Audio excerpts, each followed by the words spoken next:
जैसा कि हम लोग जानते हैं कि वेस्ट बंगाल 19वीं सदी में कई मामलात में पिछड़ा हुआ था, क्योंकि 19वीं सदी में हमारे इंडिया में अंग्रेज़ आ चुके थे, जो ख़ास करके तिजारत करने के लिए आए थे।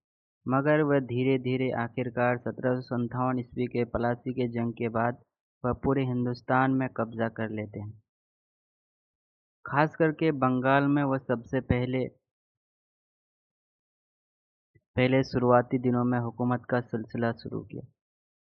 वह बंगाल से ही शुरू करता है। इन्हीं हालात के वजह से अंग्रेज़ ने बंगाल के किसानों से बहुत एक्सप्लॉइट किया। इसमें समाज में कई खराबियाँ देखने को मिलती है, ख़ास करके नाखवानदगी, बेवाओं को सती और ओहाम परस्ती देखने को मिलती है। इसके साथ-साथ जो है बंगाल के ख़वातीन को जो है बहुत ज़ुल्म व सितम करते थे। बच्चों की तालीम का रवाज नहीं था। उन्हें जो है घर पर बंद रखा जाता था। बच्चियों की कम ही उम्र में शादी कर दी जाती थी और जो लोग बेवा होते थे, उन पर तरह-तरह के जुल्म किए जाते थे। बेवाओं को अकेले रहने पर पाबंदी नहीं थी, उनको रहने की जगह मजबूर किया जाता था। उन्हें दूसरों से हँसने और बोलने की पाबंदी थी। अक्सर जो बेवाओं को अपने शौहर की चिता पर जिंदा जलकर मर जाने पर मजबूर किया जाता था, जिसे सती कहा जाता है।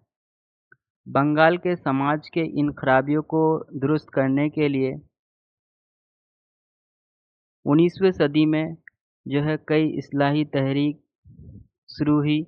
इसीलिए उनके इस्लाह के लिए कई इस्लाह पसंद शख्सियतें सामने आए, जिनमें राजा राम मोहन राय, ऐश्वर्य चंद्र विद्यासागर, ड्रेजियो और कशीप चंद्र सेन काबिल ज़िक्र हैं। इन लोगों ने जो है ओहाम परस्ती और सती जैसे इनके खिलाफ थे। इन लोगों का सोच बहुत रोशन ख़याल था।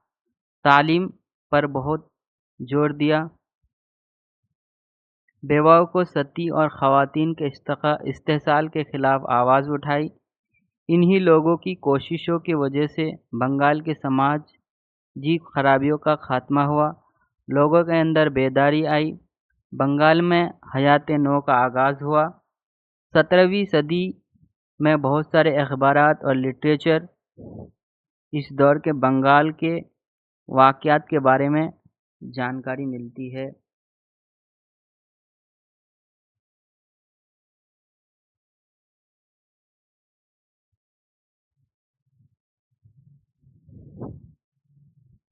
ख़ास करके इस दौर में बहुत सारे रिसाला, कहानियाँ, नज़्में, मज़ामीन और दीगर अदबी चीज़ें भी शाये हुए।